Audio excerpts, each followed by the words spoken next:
Burkina, le coup d'État au Burkina Faso alimente les craintes d'une présence croissante de mercenaires russes au Sahel. Publié le 4 octobre 2022 par Miadjo, les analystes d'Afrique du Nord pensent que le nouveau dirigeant Ibrahim Traoré pourrait demander l'aide de Moscou dans la lutte contre les extrémistes islamiques. Un homme portant un drapeau russe serre la main d'un soldat lors d'un week-end de rassemblement en faveur du coup d'État à Ouagadougou, au Burkina Faso. Photographie. Hassan Ouedraogo et P.A. Zomber, correspondant Afrique. Les mercenaires russes pourraient être sur le point de poursuivre leur expansion dans la région stratégiquement importante du Sahel en Afrique après le dernier coup d'État dans la région, craignent les responsables et analystes occidentaux. Ibrahim Traoré, un capitaine de l'armée de 34 ans, a pris le pouvoir au Burkina Faso vendredi, renversant le lieutenant-colonel Paul-Henri Sandaogo Damiba, qui l'accuse de ne pas avoir réussi à contrer efficacement la montée de la violence des extrémistes islamistes dans ce pays instable et pauvre.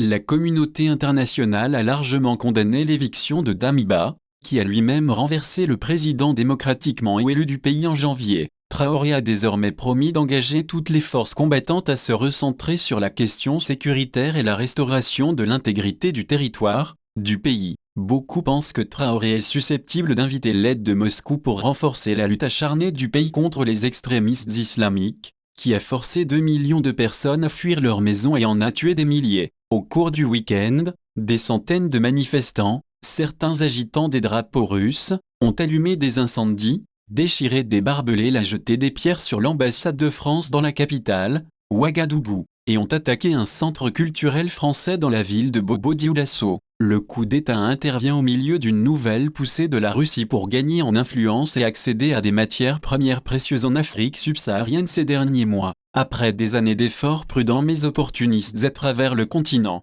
certains des efforts sont menés par des paramilitaires du groupe Wagner, un complexe d'entreprises liées au Kremlin et fondé par Yevgeny Prigozhin, un homme d'affaires russe et proche allié de Poutine. Prigozhin aurait salué la nouvelle prise de pouvoir au Burkina Faso dans un communiqué samedi, qualifiant Traoré de fils vraiment courageux de la patrie. Wagner est déjà présent dans au moins 6 autres pays africains, tandis que des opérations d'influence russe ont été signalées dans de nombreux autres. La campagne de Moscou a remporté un succès significatif, avec une expansion souvent consécutive à l'arrivée au pouvoir dans des pays instables mais riches en ressources de factions ayant pour habitude de préférer la Russie à des partenaires historiques de l'Occident. Loin de drainer des ressources vers l'Europe, la guerre en Ukraine semble avoir intensifié la campagne de Moscou en Afrique avec la preuve d'une activité nouvelle et étendue. Les opérations à travers le Sahel en particulier ont été renforcées. En juillet, le général Stephen Townsend, le commandant sortant du commandement américain pour l'Afrique, a déclaré aux journalistes que bien que Wagner ait réduit la taille de son déploiement en Libye afin de déplacer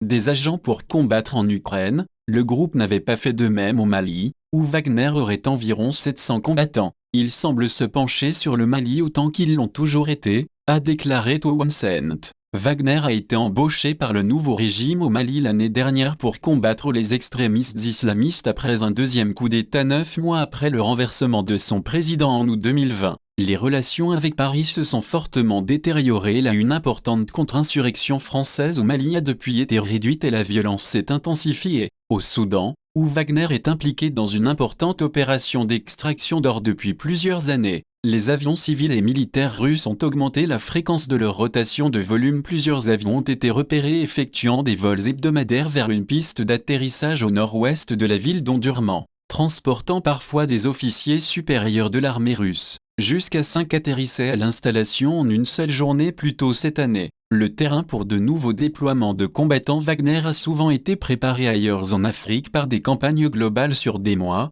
parfois des années, impliquant à la fois les médias sociaux et des manifestations de rue. Lundi, un journaliste de Reuters a vu un groupe brûler un drapeau français quelques heures seulement après le coup d'État au Burkina Faso, tandis que des pancartes disaient « Ensemble, nous disons non à la France, merde à la France ». Armel Kaboré, partisan du coup d'État, a déclaré à Reuters « Aujourd'hui, le peuple burkinabé demande le soutien de la Russie pour l'accompagner dans cette lutte acharnée qui nous est imposée ». Alassane Tiantor, qui faisait partie des manifestants, a déclaré vouloir une coopération avec la Russie et le départ de Damiba et de la France. Au moins 3 vidéos distinctes partagées en ligne ce week-end montraient des soldats conduisant des véhicules blindés et agitant des drapeaux russes, tandis que la foule scandait « Russie, Russie ». Un responsable occidental, basé au Sahel, a déclaré aux Guardian que Damiba, le président déchu, avait initialement promis aux soldats de haut rang qu'il demanderait l'aide de la Russie, mais avait ensuite décidé de ne pas le faire une fois au pouvoir.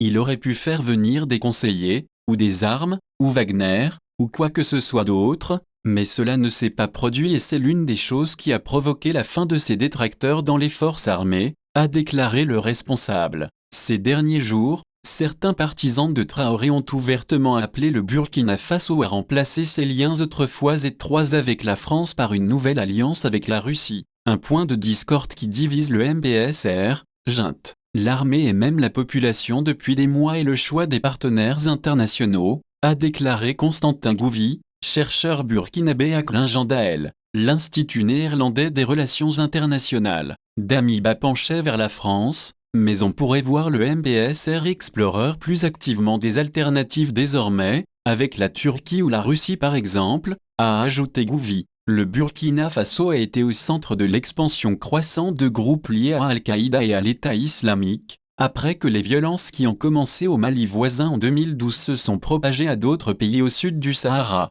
Plus tôt cette année, des enquêteurs du Digital Forensic Research Lab de l'Atlantic Council ont découvert que du contenu pro-russe était répandu sur les plateformes de médias sociaux ouest africains dans les mois précédant le coup d'état militaire de janvier 2022 au Burkina Faso et que le soutien en ligne à Moscou n'avait cessé d'augmenter depuis. Plusieurs sites se sont montrés très critiques à l'égard de la France et ont appelé à une intervention russe. Afrique.